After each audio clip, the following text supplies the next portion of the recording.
in the dark shadow of the grove, on the margin of the brook, he beheld something huge, misshapen, black, and towering. It stirred not, but seemed gathered up in gloom, like some gigantic monster ready to spring upon the traveler. And that's Washington Irvin from The Legend of Sleepy Hollow. Hey, guys. Sorry, I'm so childish. This is going to be a fun little Halloween-y episode on the Headless Horseman. And this is Jen. This is Becky. And this is Too Close to Home. Happy Halloween. It's spooky season. It's my favorite, and I don't want it to end. Same. Let's go over a little bit of some sources. The Legend of Sleepy Hollow by Washington Irving, History.com, Mythology and Fiction Explained, TheIrishPlace.com, VisitSleepyHollow.com, Legends of America, Grunge.com, Symbolsage.com, and Monument Australia. This is going to be fun. Where's Sleepy Hollow? In New York. Mm-hmm. Oh, okay. Like in upstate New York. And we're going to have to go.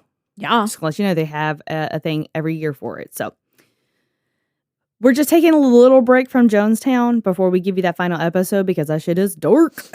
And we just wanted to give you the OG spooky story for Halloween. You might remember growing up watching The Adventures of Ichabod and Mr. Toad or watching the heads roll in Sleepy Hollow. But the stories and legends of a headless horseman actually go way back centuries, and they're found in many cultures throughout the world. I bet you're wondering, what's a headless horseman? He's headless. He doesn't have a head. Boom, surprised. I know. That's what I thought too. He is commonly depicted as a headless man on horseback. Depending on the story, he is either carrying his own head or pumpkin, or he's searching for his head. I probably would be the latter. Like, fuck, damn it. If my head wasn't attached, I'd lose it. Oh! He's a frightening supernatural entity, usually, but not always seen as a harbinger of death. There are many versions of the Headless Horseman legend around the world. We're going to start in the Far East and work our way westwards. And the closer we get to home, pun intended, you will find that the legends become scarier and scarier, just the way I like it. Woo, scary. So let's talk about Doyle of the Black Swamp. For starters, we're going to go in to a London under. Specifically, the Riverina area of New South Wales, Australia. I was sitting there trying to practice my best Australian accent last night. Not a success. So I was like, I could try to butcher this, or I could not subject him to torture. I'm a giving person, Call me Mother Teresa, whatever. It's what I call you all the time. All the time. A headless horseman reportedly rides the saltbush plains on a gray horse, striking fear into the heart of drovers. A drover is actually a English term for a ranchman or cowboy. Around the 1850s, a man named Doyle died in the Black Swamp. Bet you didn't catch that coming. According to the differing sources, Doyle may have either been a drover or an outlaw. It was apparently very difficult to get convictions for cattle theft at this time, so maybe it was vigilante justice, who knows. Not long after this event, passing drovers would report seeing the ghost of Doyle. It makes me think of Crocodile Dundee. That's not a knife. This is a knife. It's not a head. This is a head. He would mount it on his gray horse, wearing a cloak, and his head would be missing. Nobody liked to camp in the area because they believed that the apparitions seen would foretell their death. I mean, I still would want to go. Samesies. You tell me that I might find out how I'm going to die. Already in. Yeah. I'm so nosy. Me too. I want to know. Listen, I will watch threads upon threads of people fighting on Reddit and Facebook. all day long. I am stoked that Elon Musk bought Twitter because shit's gonna get wild. He is believed to pass through encampments like a phantom, causing mass panic, wild stampedes of cattle and horse alike. This legend was given further life in part to a butcher from Moolaman, New South Wales, and he would dress as Doyle's ghost. He would use this get-up to scare drover herds and steal choice cattle to butcher and trade through his store, proving that Scooby-Doo and the Mystery Gang they're always going to be needed. Always. If he had been there with some Scooby snacks, I would have figured it out. Right? So now we're going to head on over to the Jewel of the Crown, India. And we're going to talk about the Jinjar. It's a legendary figure within the Indian states of Madhya Pradesh and Rajasthan. He is also one of the only versions we will discuss which is considered benevolent in nature. In India, the horseman is actually a supernatural hero born from a violent death. The most commonly known legend, the Jinjar, was originally a prince who met an unfortunate end. The prince was a member of the Rajput, which is basically the military caste. The caste system is a social hierarchy passed down through families in India, and it can dictate the professions a person can work, as well as the aspects of their social lives, including whom they can marry. So the caste system has people like military, doctors, and then it goes down to the lowest, which are like the untouchables, the worst of the worst. So you don't, it's like, remember like in medieval times, you had like peasants, royals, dukes, kind of like that, but hardcore. Kind of wish someone would just tell me what to do with my life. Sometimes I get tired of trying to make adult decisions. Okay, but that's how you end up being one of the untouchables. Like, you know what? Sign me up. You're lowest on the bowl. Fuck. I'm sure you were going to tell me I got to be a lawyer. I thought I was going to be a Mr. Doctor. Damn it. The untouchable sounds way cooler than it is, though. I mean, yeah, but I think that those people live by the Ganges and don't get to take baths. I'm untouchable, bitch. I'm untouchable. You can't do nothing to me. It's untouchable not because you're badass, though. It's untouchable because like nobody wants to touch you. It's because like you're a leper and no one wants to. It's like Diary of the Wimpy Kid with the stinky cheese. Nobody touches it, and then if you touch it, you're like untouchable. I would put a spin on that shit. I'd make hell yeah. The untouchables be coming back. I'll kick it. I'll touch you with my knife. I just meant we were going to become cool, but dark spin. Listen, I'm very hood. We all know this. I grew up on the mean streets of middle-class Jacksonville, Florida. Duval. I had literally somebody do that to me this week, and I was like, you know what? Singing the song of my peoples at the 904 represent. Holla back. Holla back. I am Florida woman. So while protecting townsfolk from highwaymen or bandits, for you backroad folks, the prince was said to lose his head. He later returned as a spiritual defender who would do battle both mounted and unmounted in order to protect innocents from wrongful death. And other variations of this particular legend, the Jinjar was actually a Mughal cavalryman in service to his prince. And for those who aren't culturally inclined, the Mughal Empire ruled large areas of India and Pakistan between the early 16th and middle 18th centuries. And they can trace their lineage all the way back to Genghis Khan, which isn't that big of a deal because, like, isn't that, like, one of the most easiest one to be traced back to in the world? Like, he had so many children that his bloodline is still going strong today. So many churns. He got it in, you know what I'm saying? Play's gonna play. Mongol's gonna bongle, okay?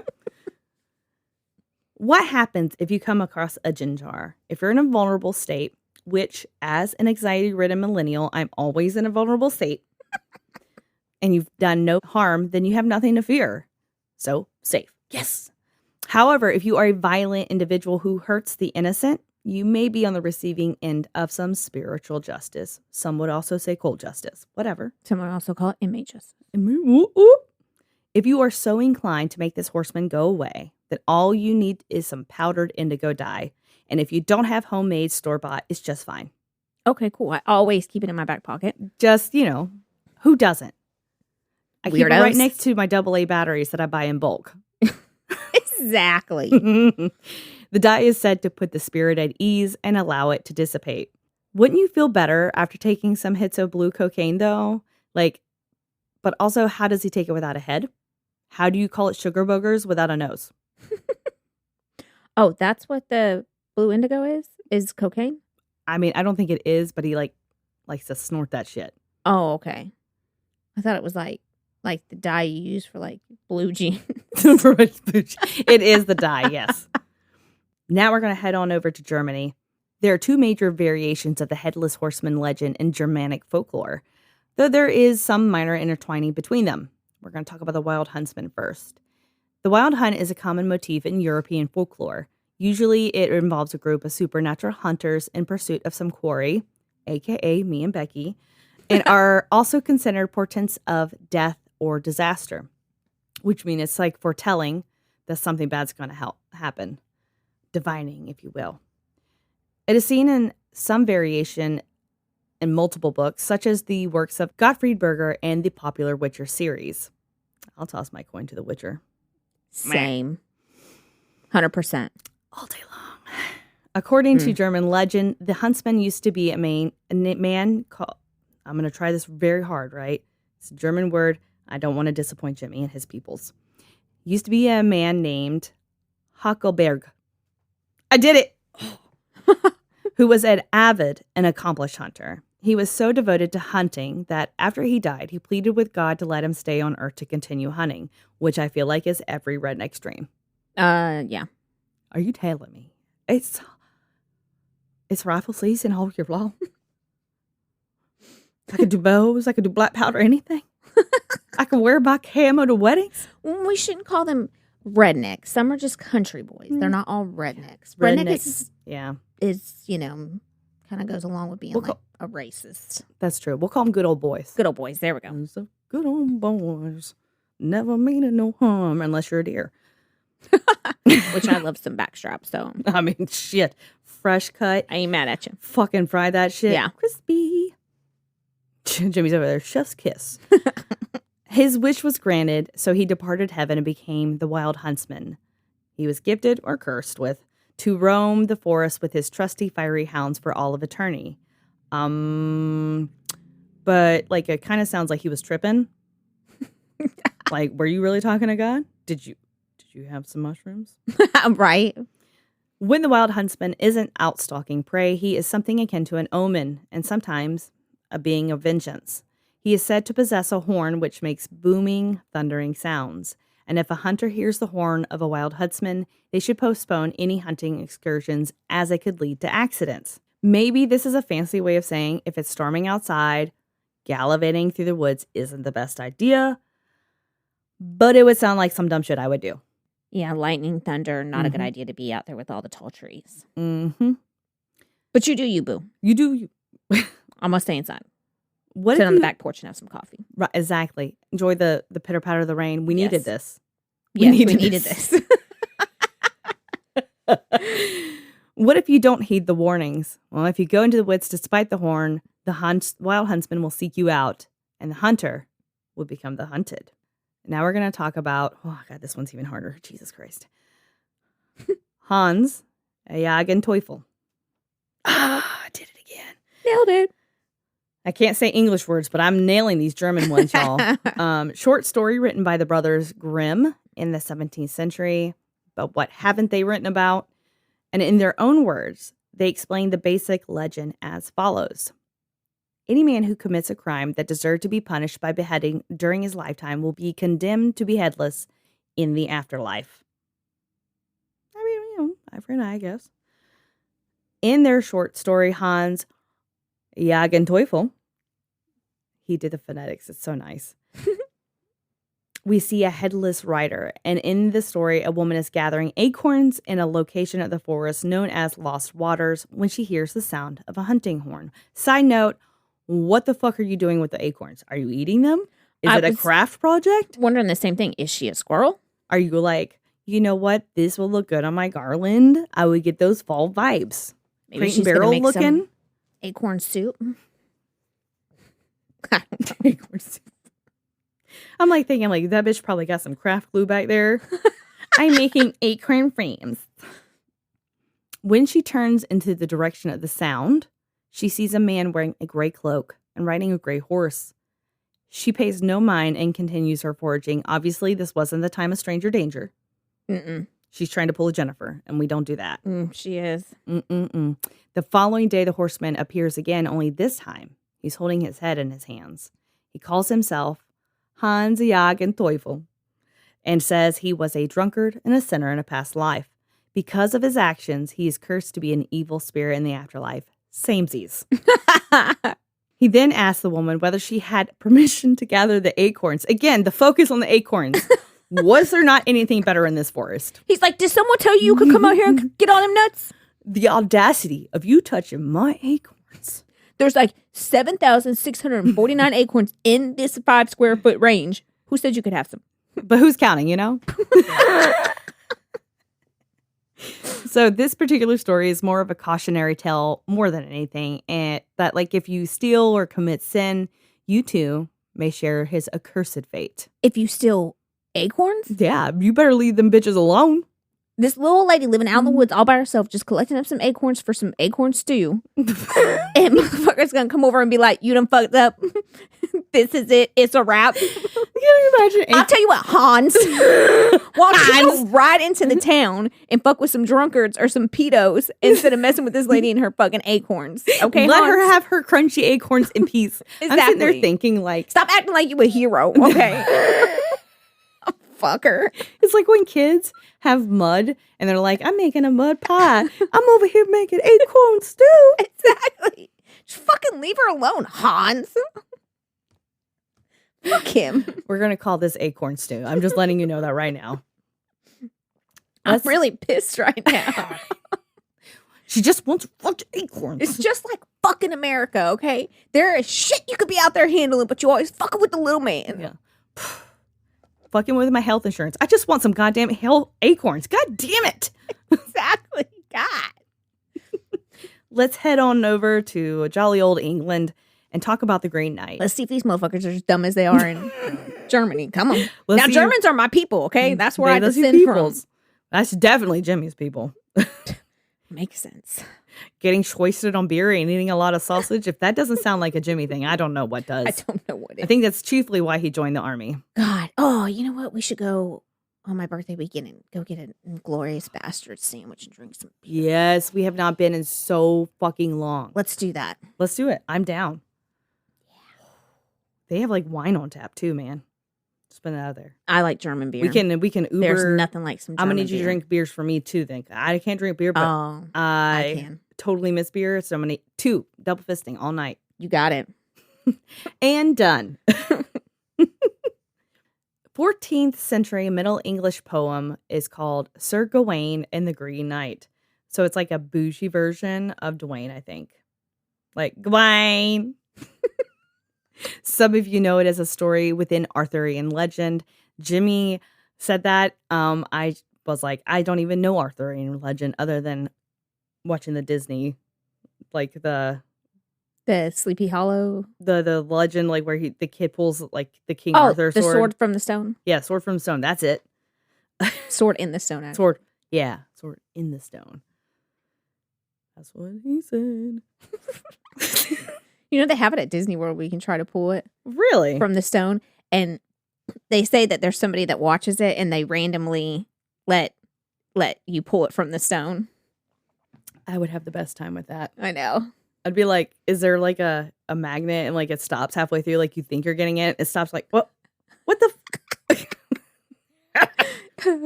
So on New Year's Day, a gigantic Green Knight arrives in Camelot.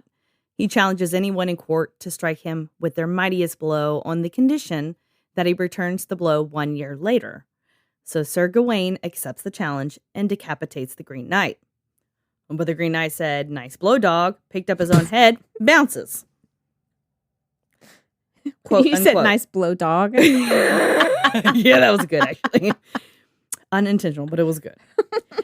He returned a year later and gave Sir Gawain 3 strikes to the neck, which left him unharmed. This headless horseman was ultimately harmless, using his twisted game to test Sir Gawain's loyalty, and apparently, I guess he passed with flying colors? Yeah, it doesn't make sense to me, but okay. Gawain. Neither does fucking with the bitch about some acorns in the forest. But whatever, I digress. But I digress. Let's talk about Ewan the Headless. In 16th century Scotland, the MacLean clan chief and his son Ewan found themselves in a property dispute, as one does in Scotland in the 16th century. And the two planned on dueling to resolve the issue, again, as one does in the 16th century. The day before the duel, Ewan saw a fairy who predicted that if he was not served butter at breakfast the following day, he would get killed. A fairy told him this? Yep. Okay. And Just making sure I'm like, the right I want to make sure I'm visionary. tracking here. Okay. A fucking fairy, yes. was like, a bro, fairy. if you don't get butter tomorrow, I'm just saying, if you don't get some Paladine delicious butter, your bread is gonna get buttered. Well, guess what? He didn't get no Homeboy butter. didn't get his butter. And he was beheaded during the duel, and his horse took off with his headless body still strapped in the saddle. What? He was beheaded during the duel? So what did he do? Like shoot him and then go slice his head off? Because it isn't a duel shooting. Well, it's 16th century, so they didn't have guns. A duel was a knife fight. But not like Bloods and Crips knife fights where it's like, it's like a sword. Not shanks and shifts. It's not like a knife fight I would participate It was in. like the one where they Fencing, yeah. there we go. Thank you. See, we got a vibe. You caught it. You knew what I was saying. Okay. I'm on. Carry on. Sorry. This note cracks me up because back in the saddle again. Back in the saddle again. I'm back. When he didn't get his butter, he wasn't like, should I call off the duel? Because I'd be like, you know what? I was looking at the property lines and you was right. You was right. It's yours. It's yours. It's yours, man. You have at it. You know what? You want some more of my property? I'm I got cool you, with that bro. too. Let's just not do it. I just don't. Not today. His spirit is said to still haunt Glenmore, and if a member of the MacLean clan sees the spirit, it means that somebody in their family would soon suffer an untimely death. Usually it's family heirlooms that you inherit.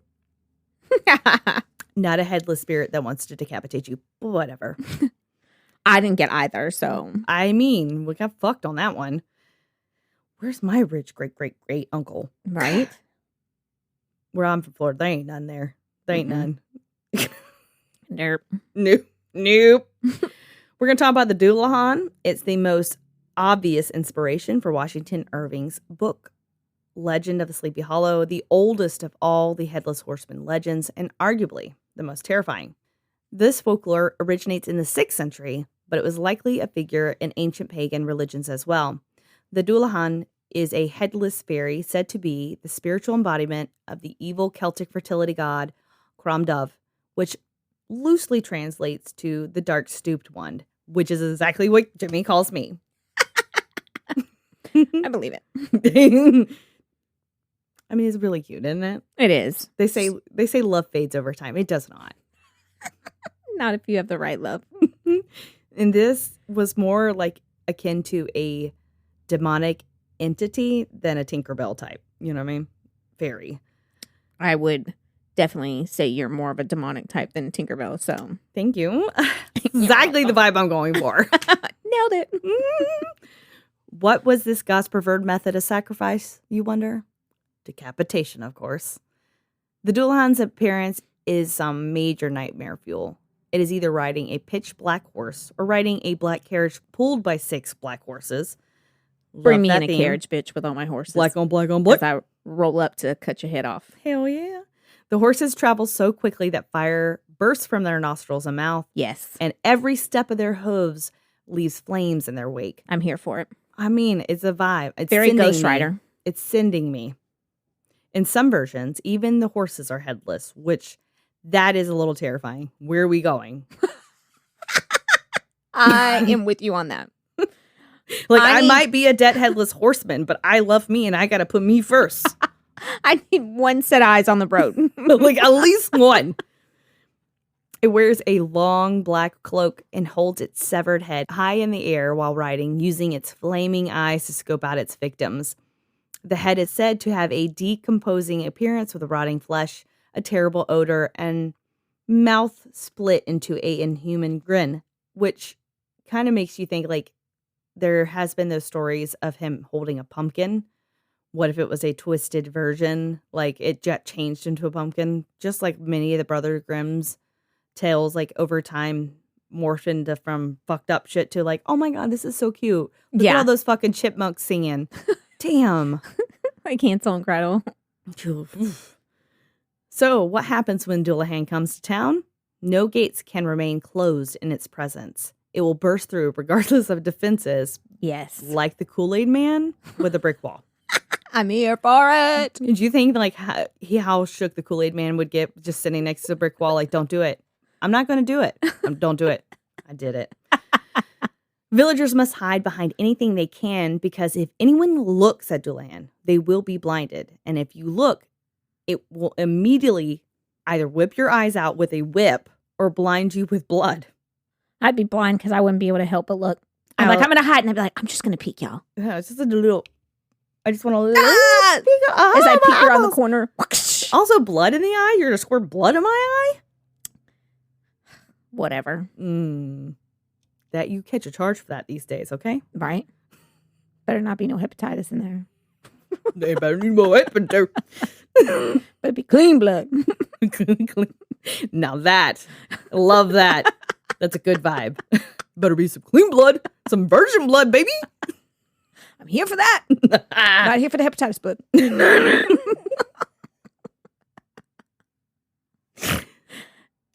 So, also, that whip is made out of a human spine, like a Sub-Zero from Mortal Kombat. Nice. Like, rips the guy out, like, finish him. It's like, I didn't know that these stories crossed over. This is my favorite story thus far. In some stories, it brandishes a burning sword, which instantly cauterizes wounds, and it's fueled by the fires of hell itself. That's like Homeboy on Game of Thrones, too, who makes his sword. What's his name? Come on, Jimmy, help me out here. You should know. With the eye patch that makes his sword on fire. Oh, yeah. Dondarrion. Beric Dondarrion. We love that actor because his voice was like velvet. Like, I won't remember half of the characters' names, like the lesser known ones like him, but that voice. I don't even care that you're missing an eyeball. Don't care. You just talk to me in that voice. Right. Now I'm thinking about your eye thing, but you're like, Yeah. It's capable of speaking only once during each journey. The only thing it will speak is the name of the person who will be his next victim. When the Dullahan stops riding and states the name, the person's very soul is beckoned to die. And you'll die instantaneously, and it's impossible to defy it. I don't like it. I love to talk, okay? And I hate silences. I hate those awkward silences, so I'm going to fill it up. So you imagine this motherfucker walking up and being like, Jennifer, and be like, hey, I love this. You are this outfit. Rocking it. Loving it. Oh my God. Say no more, fam. What is going on here? Yes, queen. Yes, queen. And then Rude. did not see that happening. So how do we defend against this malevolent being? The only things that frighten the Dullahan are precious metals, such as gold. So Mr. T, definitely fucking safe. Think of all those gold chains. That fucking neck is locked down like Fort Knox. And his arms, fingers, ears, everything. And then if you throw gold at the ground in front of it, it'll stop dead in its path and run. It's like scared of it? Yeah, like terrified of it. I am too, because I don't own any gold, so I'd be out of luck. I would be running towards the gold though if somebody threw it down. Like, oh, you don't want this? I'll take your gold bricks. Thank you. I'll pick that up for you guys. Let me clean up this litter. And just like death and Final Destination, there is no defeating it. It's going to eventually return for its chosen prey. Not as long as I'm wearing my Mr. T starter kit, it ain't. Bet. That's on God. No cap. No cap. Oh my God. That's what I fucking forgot to tell you. We all know how we learned about cap and what cap means. I was headed to our truck after that concert Saturday night. And I am terrified of heights.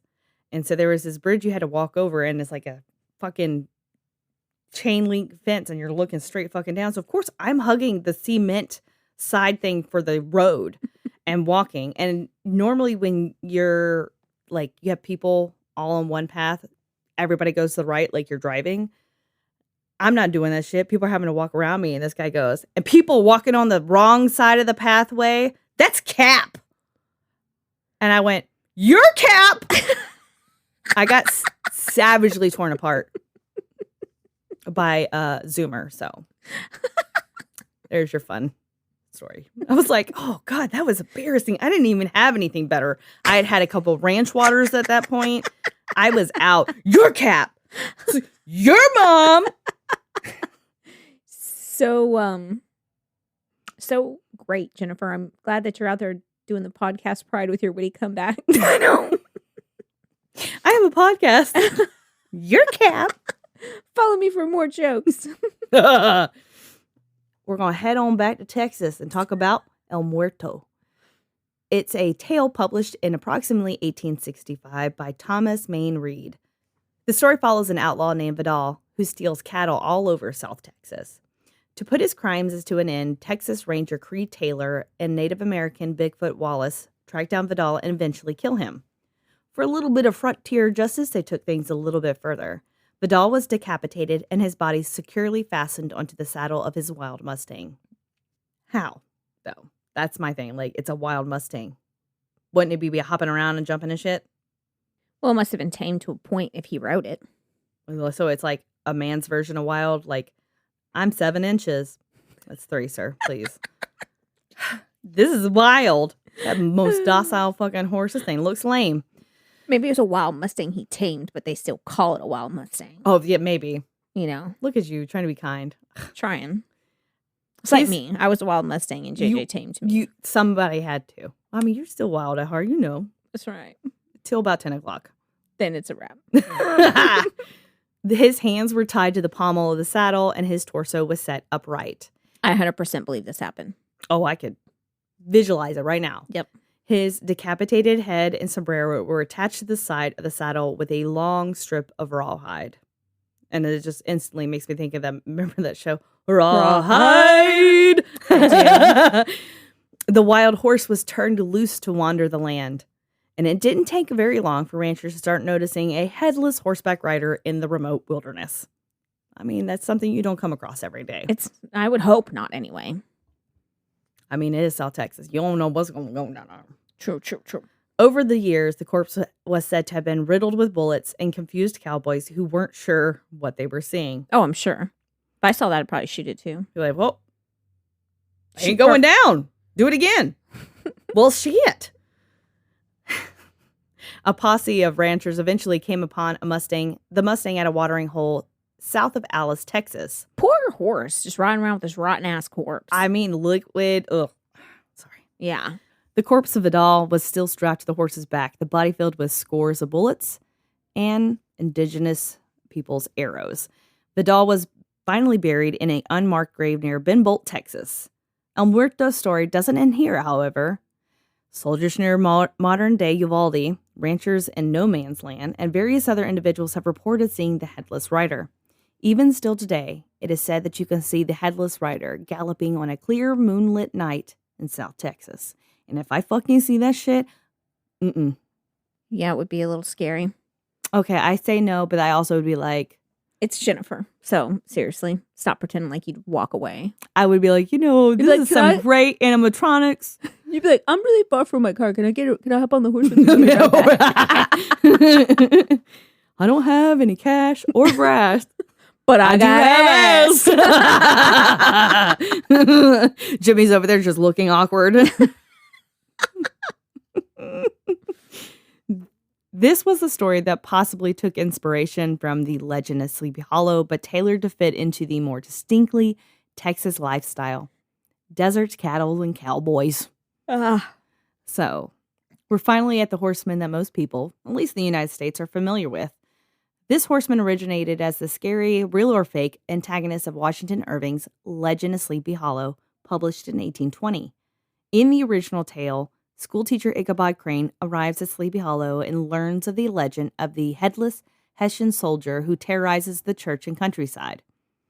I mean, I would terrorize the church and countryside too if they gave me the opportunity. At the center of the story is the superstitious Ichabod, his love interest Katrina, and his romantic rival Brom. One night after dinner, Ichabod is in the middle of a ride home on a borrowed horse when he notices a large, menacing horseman riding a black horse beside him. Can you imagine just like driving along and then you look to the right and there's somebody without a fucking head driving and they're like, "What's up?" Like, what it do? What it do? That's what I was just gonna say. Like, Hashtag 90s babies. Right? So shortly after a ferocious pursuit, they come upon a church, which is meant to be the writer's burial place. The headless horseman then throws his head at Ichabod, which unhorses him and knocks him out cold. When a search party shows up at the church the following morning, they find nothing except a trampled saddle, a hat, and a smashed up pumpkin. The ending was written purposefully to be ambiguous.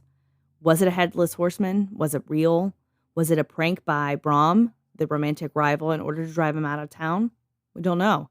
This story and ambiguity is largely present in the 1949 animated Disney film The Adventures of Ichabod and Mr. Toad, but Tim Burton seemed to think differently.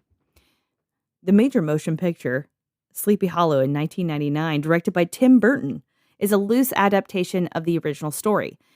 It makes many changes to the particular headless horseman, some of which draw influence from the Dullahan. So, if you've not seen this movie, first of all, what? Where have you been? It was filmed in 1999. Secondly, spoiler alert. You have a chance now. Fast forward. If you don't blame me. Most notably, there is no question that the horseman is a real entity and that it's actually committing murders. He's buried beside the tree of the dead, which also acts as a portal for him to enter and leave this world, and is also where he likes to collect his heads, put them on his little mantle. These are my pieces, you know what I'm saying? You said he's buried. Buried. Yeah, buried. All right, you hood rat. I mean, he buried out there. Redneck hood rat. That's why I love you.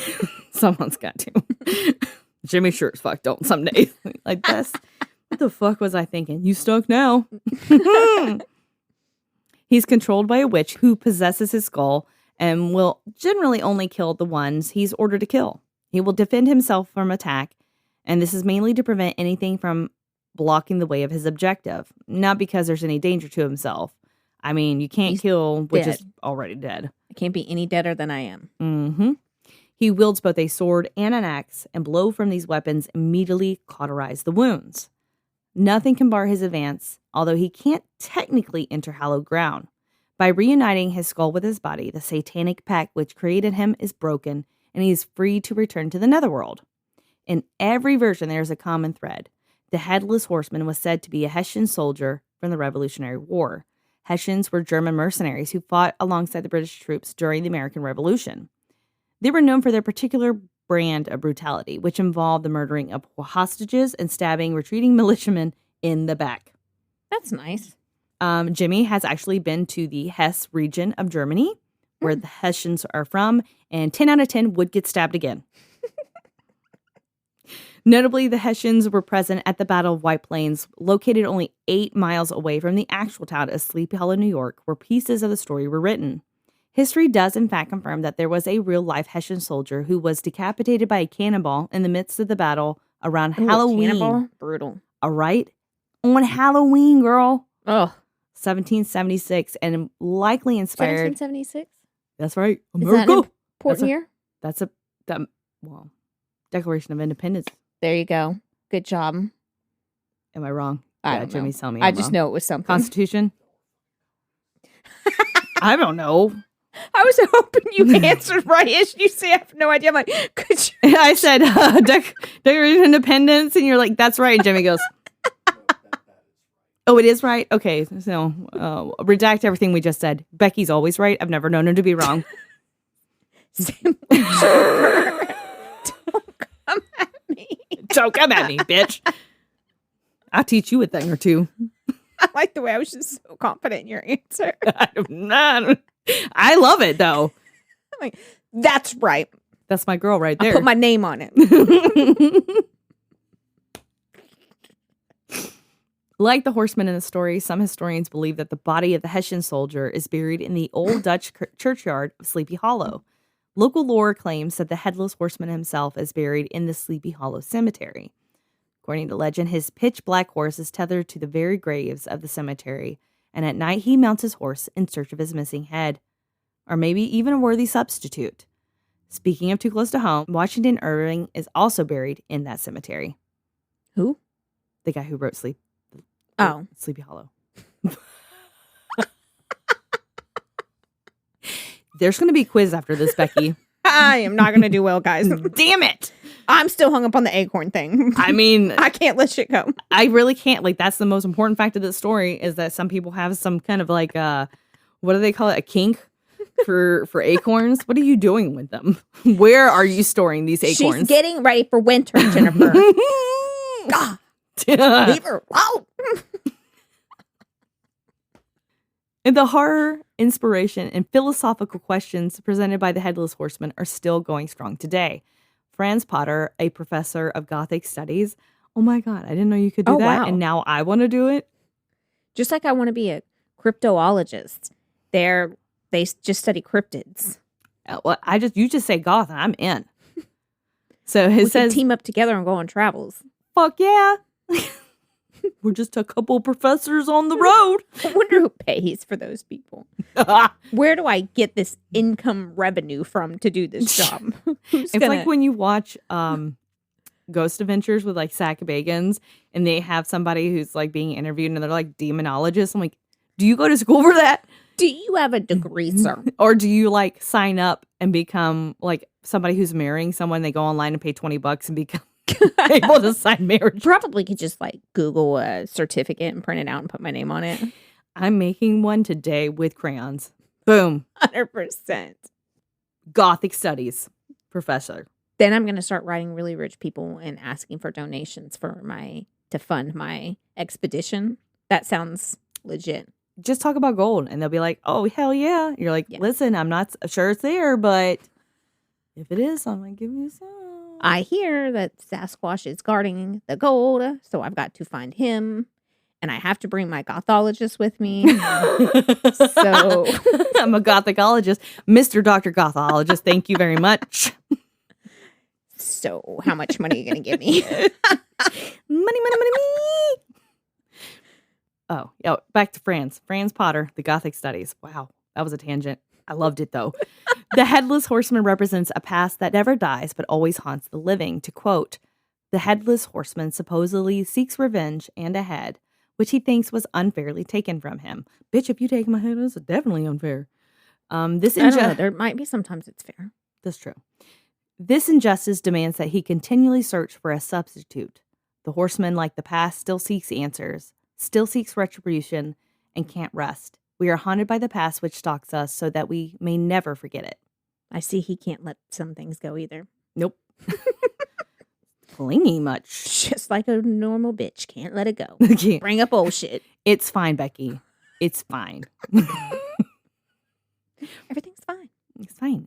Besides the aforementioned movies, the Headless Horseman and its many variants have found their way into media like video games, Assassin's Creed, Castlevania, Final Fantasy, and television shows from, of course, Sleepy Hollow and the Midsummer Murders. Sleepy Hollow itself is a huge tourist town now. Well, huge, tiny. Like it's a tiny town, but it's big on tourism. Right. And it continues to attract tens of thousands of people every year, especially during October. Of course. The town is home to an 18-foot tall Headless Horseman sculpture, the Old Dutch Church, and the Van Tassel household, and many other locations which inspired places and events in the book. It also famously hosts the Great Jack-O-Lantern Blaze, which features over 7,000 hand-carved illuminated pumpkins. We are fucking going. Yes. I mean, like, usually I'm one of those people like, we don't travel on holidays because, you know, the kid and everything. Fuck, you're going trick-or-treating in fucking Sleepy Hollow, New York. There's nothing cooler than that. Like, tell me you don't want to see 7,000 fucking pumpkins. Count me in. I was there Right? yesterday. Conner Prairie, Indiana, hosts a popular Headless Horseman festival also every year and every October. Although, I'm going to go to Sleepy Hollow. Obviously, that's going to be the Superior Festival. Yeah. Sorry, Indiana. Sorry, but not sorry. Sorry, but not sorry. I said what I said. The Headless Horseman Ride and Drive in New South Wales is dedicated to the legend of Doyle. I just like this little. That's not a knife. And features both endurance riding and endurance driving. Count me out. Thank you. Endurance riding? Riding. Oh. Like riding a horse. I also was doing that like it was a motorcycle. Yeah. Clearly, you've never been on a horse in my life. Count Jennifer out. Clearly. Not my vibe. Not my vibe. She might lose her head and then be stuck for eternity riding a horse. Right. For her head. Oh. You're adorable. And that's the story of the Headless Horseman. I'm here for it. I enjoyed it. Yeah, It was nice after the Jonestown. Yeah. I got to crack some jokes, get back in the feel. You know, there wasn't a lot of jokes could crack with Jonestown. There really ain't. I mean, other than the ones at his expense. Yeah. But even then, it's kind of a bummer of a story. Yeah. A lot of dead people. This one, you have people, like, your biggest worry is, like, what's going on with these acorns? Still, existential question that has not been answered. It hasn't been. Why the acorns? Why the acorns? Jennifer wants to know why the bitch was collecting the acorns. I want to know why they were bothering her about it. Like, why can't this is America or wherever she was. I think it was Germany. Why can't I have my fucking acorns? Right? You know, my niece loves to get acorns. Leave her alone. She don't eat them, does she? No. She just would collect them and put them in a box. And then Which one is doing this? Which one do you think? Livy. Of course. Okay. 100%. Like, that's why I was like, is it like the trash can fries or It is all over again. Livy, tell me how this acorn stew is. But she got cut off from the acorns because apparently I don't know if you're aware, but if you bust them open, a lot of them have worms inside them, like these little white worms. No. Yeah. And we didn't know that either till she busted them open. And then my brother and sister-in-law were like, get the acorns the fuck out of the house. Get these fucking acorns and get the acorn out of here, okay? They were letting her do her thing and collect all the acorns she wanted until they found the worms. And then they were like, we're not going to be able to do this anymore. You're like, you had me to worms, okay? I don't know why. She just loved acorns. She would be the lady in the forest collecting her acorns. Let her be. Let her collect a motherfucking acorn. She ain't hurt nobody. I mean, it's better than cats. Or children. Ooh, yeah. Some Hansel and Gretel type Yeah. shit. Let me come on over here. I'm going to fatten you up, little kid. Okay. Exactly. She ain't bothering nobody. I like the female version of Dahmer. Calm down. Jeez. So if you love us, like Can I us, help you adore do? us, I mean, who doesn't? Find us on your platform, whatever you listen to, wherever you get your podcast, subscribe and rate us. Let us know how we're doing. Follow us on socials.